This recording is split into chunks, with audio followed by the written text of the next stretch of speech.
Assalamualaikum warahmatullahi wabarakatuh. Adik-adik, di video kali ini kita akan menjawab tema 8 kelas 4 subtema 2 pembelajaran 1 halaman 63, 64, 65, 66, 67, 68, 69, 70 dan 71.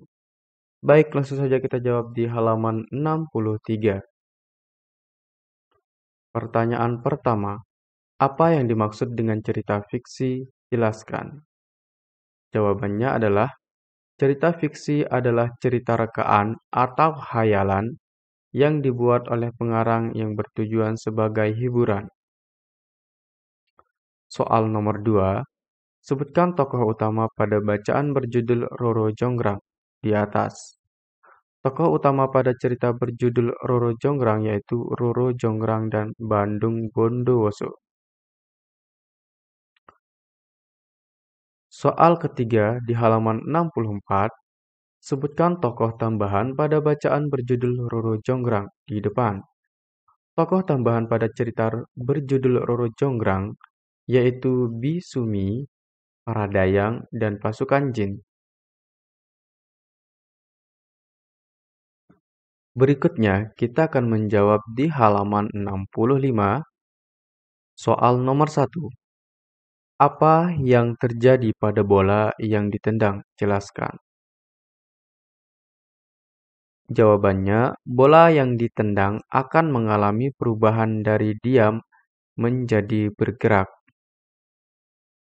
Soal nomor 2 di halaman 66. Apa yang terjadi pada bola yang dihentikan? Jelaskan. Bola yang dihentikan akan mengalami perubahan dari bergerak menjadi diam. Soal nomor 3. Kamu menggerakkan bola dengan gaya. Temanmu menghentikan gerakan bola dengan gaya. Kesimpulan apa yang kamu peroleh dari kegiatan ini?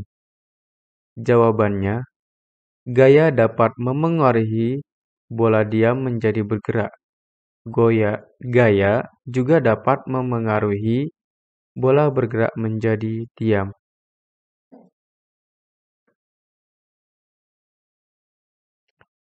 Sekarang kita akan jawab di halaman 67. Soal nomor 1. Apakah terdapat perubahan pada mobil mainan yang digerakkan dari lambat ke cepat? Ya, terdapat perubahan pada mobil mainan yang digerakkan dari lambat ke cepat. Soal nomor 2. Perubahan apa yang terjadi pada mobil mainan yang digerakkan dari lambat ke cepat? Jelaskan. Jawabannya, mobil mainan digerakkan dari lambat ke cepat. Terjadi perubahan kecepatan pada gerakan mobil mainan.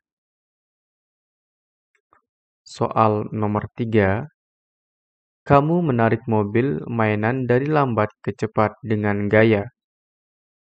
Apa kesimpulan yang kamu peroleh dari kegiatan ini? Gaya dapat memengaruhi kecepatan mobil mainan. Berikutnya, kita akan jawab soal nomor 4 di halaman 68. Apakah terdapat perubahan pada mobil mainan yang ditarik lurus kemudian dibelokkan? Iya, terdapat perubahan pada mobil mainan yang ditarik lurus kemudian dibelokkan. Soal nomor 5. Perubahan apa yang terjadi pada mobil mainan yang ditarik lurus kemudian dibelokkan? Jelaskan.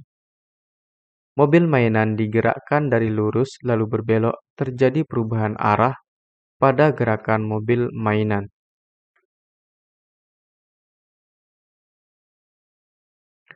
Berikutnya, soal nomor 6.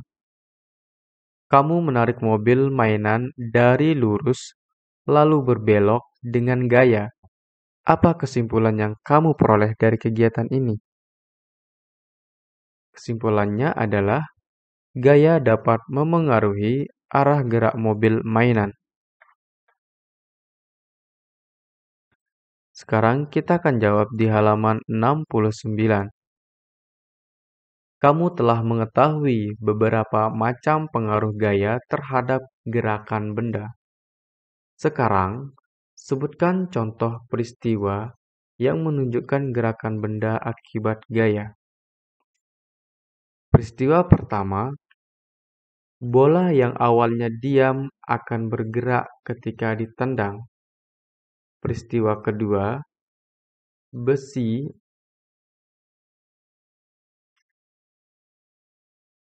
sebentar dulu. Baik, ini salah tulis ya. Kita ganti dengan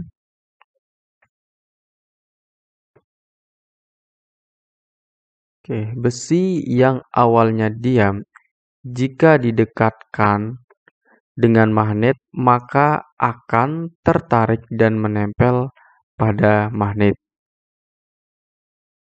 Ketiga, biji karambol berubah arah setelah dipukul. Keempat, mobil berbelok setelah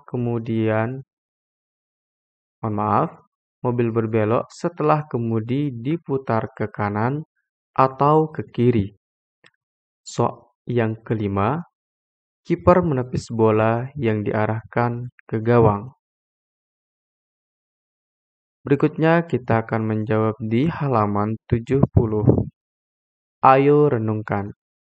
Apa yang kamu pelajari dari kegiatan hari ini? Tuliskan dalam kotak di bawah ini. Jawabannya, hari ini saya telah belajar tentang teks, fiksi, Roro Jonggrang, gaya dan gerak. Gaya dapat memengaruhi gerak benda. Berikutnya, materi apa yang sudah kamu pahami dengan baik? Jelaskan. Jawabannya, materi yang sudah saya pahami dengan baik adalah cerita fiksi. Cerita fiksi diolah berdasarkan pandangan, tafsiran, dan penilaian pengarang mengenai peristiwa-peristiwa baik yang pernah terjadi secara nyata maupun hanya dalam hayalan pengarang. Cerita fiksi dinikmati pembaca sebagai sarana hiburan. Kemudian yang kita pahami adalah gaya dapat mempengaruhi gerak benda. Mohon maaf ya. Sekarang kita lanjut di halaman 71. Materi apa yang masih belum kamu pahami? Jelaskan. Jawabannya, tidak ada. Saya sudah memahami semua materi pada pembelajaran ini. Berikutnya, apa yang ingin kamu ketahui lebih lanjut mengenai materi yang telah dipelajari? Jawabannya, saya ingin mengetahui tentang unsur-unsur yang ada dalam sebuah cerita fiksi. Nah, yang di sini pertanyaannya adalah bagaimana perasaanmu selama belajar? Beri tanda centang pada kotak di dekat gambar sesuai perasaanmu. Silakan dicentang sesuai dengan apa yang kamu rasakan.